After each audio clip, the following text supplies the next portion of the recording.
Hello, friends. This is Professor Googlov. Today's video will be a little unusual, but I'm sure you will like it. So, get comfortable and let's go.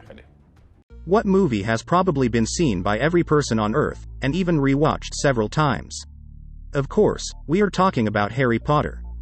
The boy who survived from the first series grabs attention and does not let cool down to this picture. Speaking of the first episodes, do you remember the part about the Philosopher's Stone? The one where Harry first met Voldemort.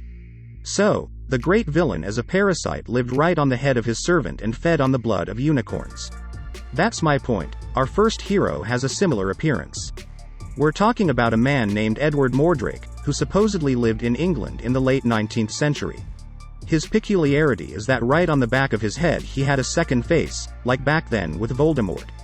Maybe he also had a parasite, or this is his superpower. So on this question no one has been able to answer unequivocally. I learned about this man from a book written by doctors. On the one hand, this makes me believe in the truthfulness of the story, but on the other hand, the fact that it is a book makes me personally uneasy.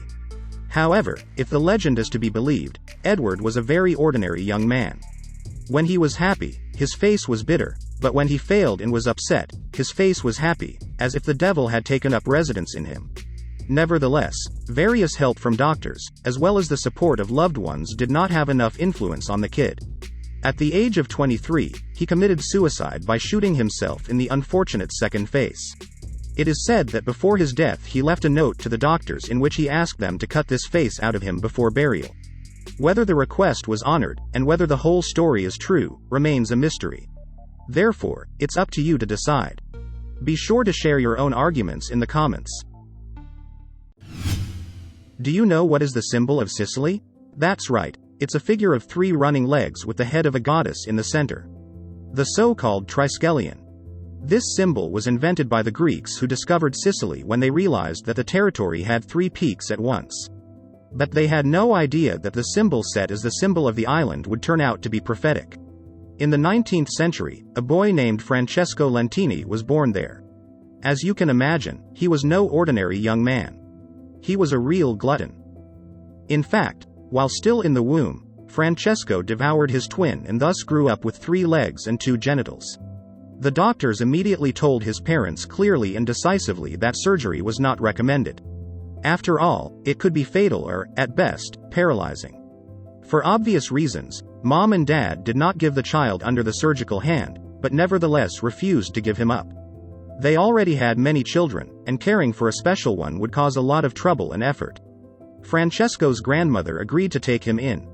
She brought up the kid, but soon she couldn't stand it either and sent him to a boarding school, which also turned out to be special. There they kept such non-standard people as him.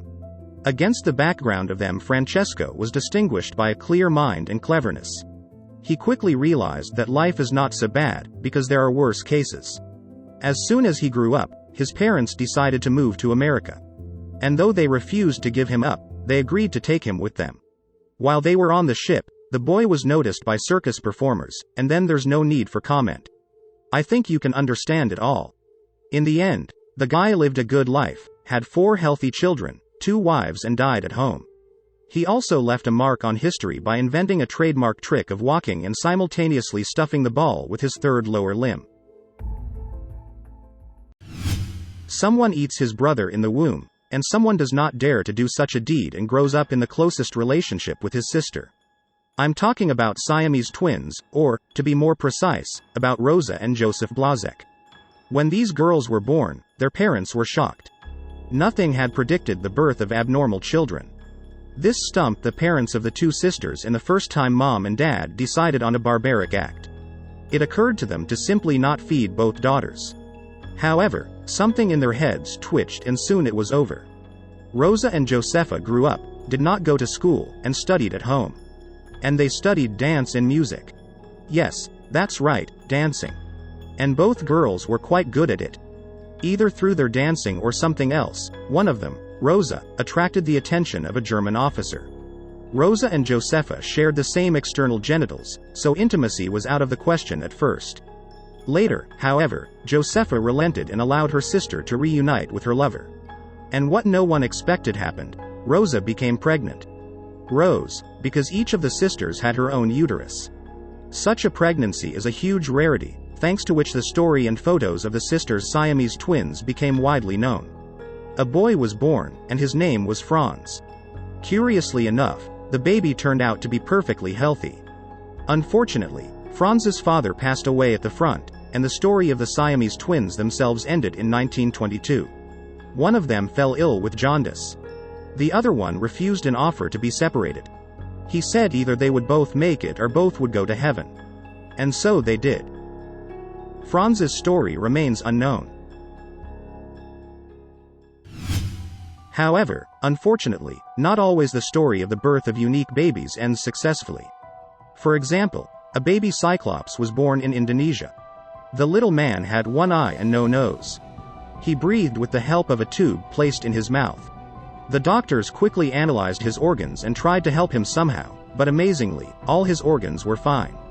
However, less than 10 hours after birth, the baby cyclops left the world of the living.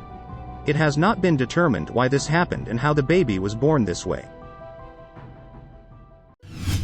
Our next guest, fortunately, survived, though he was born with an extremely rare and unusual abnormality. Lalit Patidar, the boy's name, is a real human werewolf. His hair grows constantly and excessively. Of course, his classmates and other classmates can't ignore this, and because of this, poor Lalit is constantly subjected to mockery and jokes. Nevertheless, he tries to ignore it and live his life. As his father said, when he was still a few years old, he took the boy to a whole team of doctors, who as one said there is no cure for this disease. Lalit now lives with his mom, who is raising 14 other children besides him. Despite a difficult life and difficult tests of fate, the boy wants to grow up to be a policeman and thank his parents for everything they do for him. He also dreams of an operation that can cure him of this disease. The next boy's name is Claudio, and his peculiarity immediately catches your eye. No, he is not showing you inimitable flexibility, it is the natural position of his head.